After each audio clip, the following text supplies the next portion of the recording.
Mhm. One of the chapters is on basic biomechanics, and the principle of creep and hysteresis is mentioned. Briefly talk about what's important about that, especially for those of us.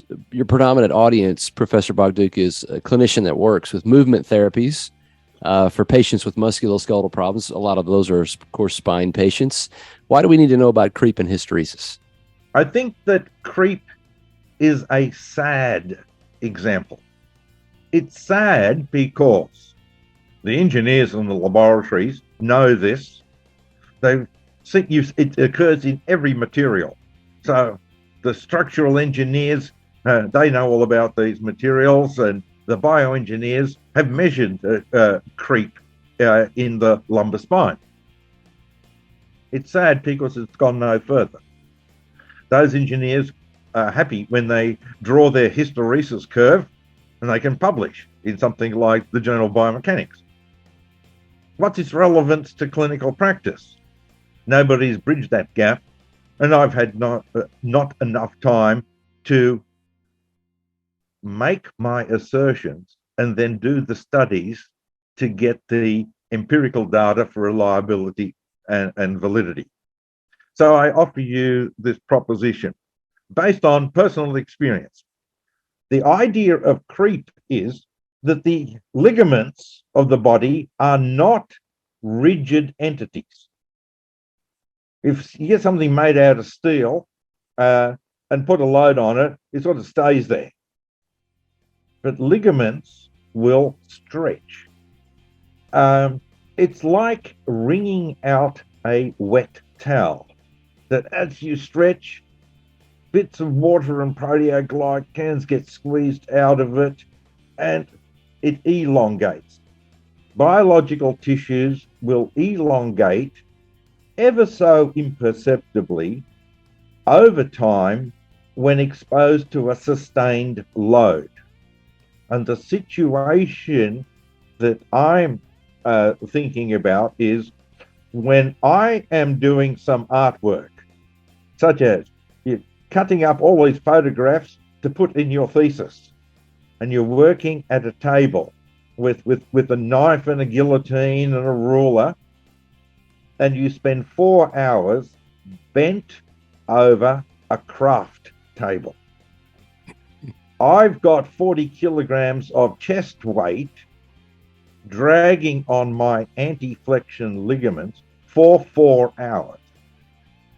If we were able to get some sort of nanotechnology, like Fantastic Void, shrink ourselves and go and enter the body, we would be, with our rulers, would be saying, hey, these ligaments, like the posterior annulus, the posterior longitudinal ligament, are getting longer.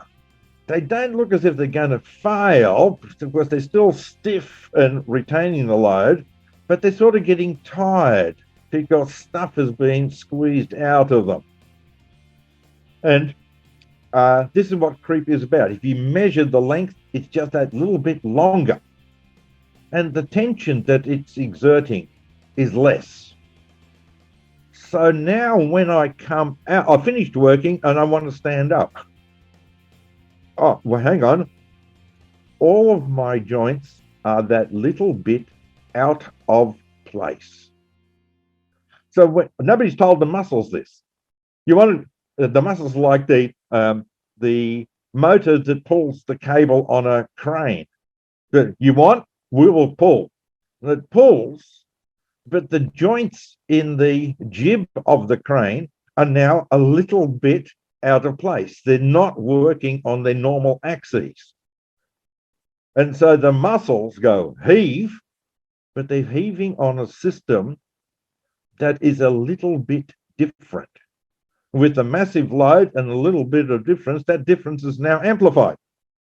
And that could be, notice the subjunctive, could be, I've not proved it, but this is what I'm imagining, that joints or other tissues are now stretched in an abnormal way or compressed in an abnormal way or jerked.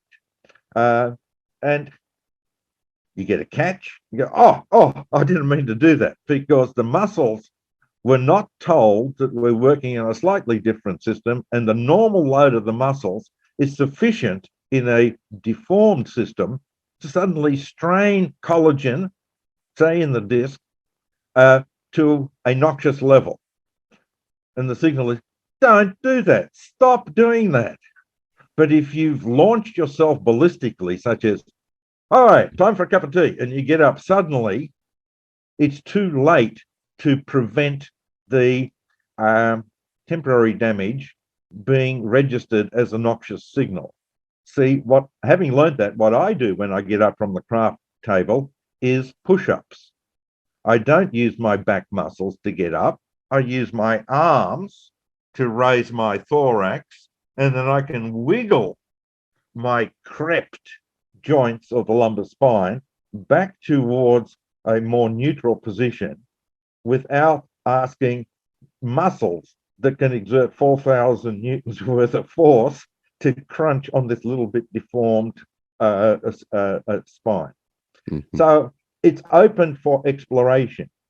It's not going to be relevant to movement therapists because movements are conducted for brief periods. There's no sustained load. You don't get people touching their toes for 4 hours with somebody shoving their scapulae down to the floor.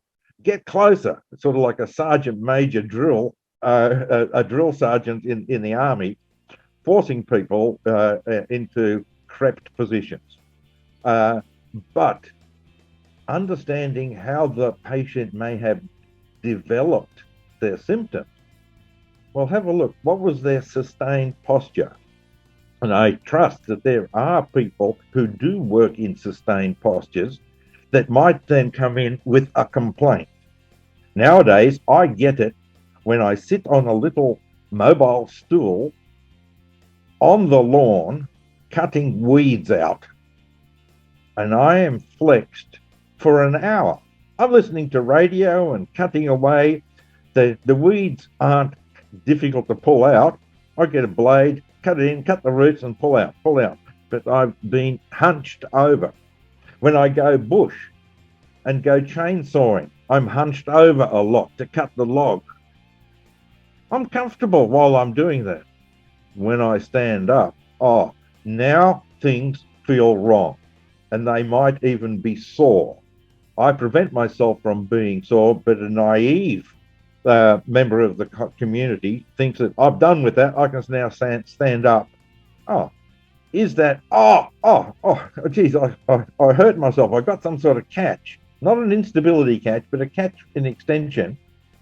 No kidding, because you had maximum muscle effort on a less than optimally aligned lumbar spine. Hear the entire episode for free on iTunes, Spotify, other favorite podcast players, or go to mechanicalcareforum.com.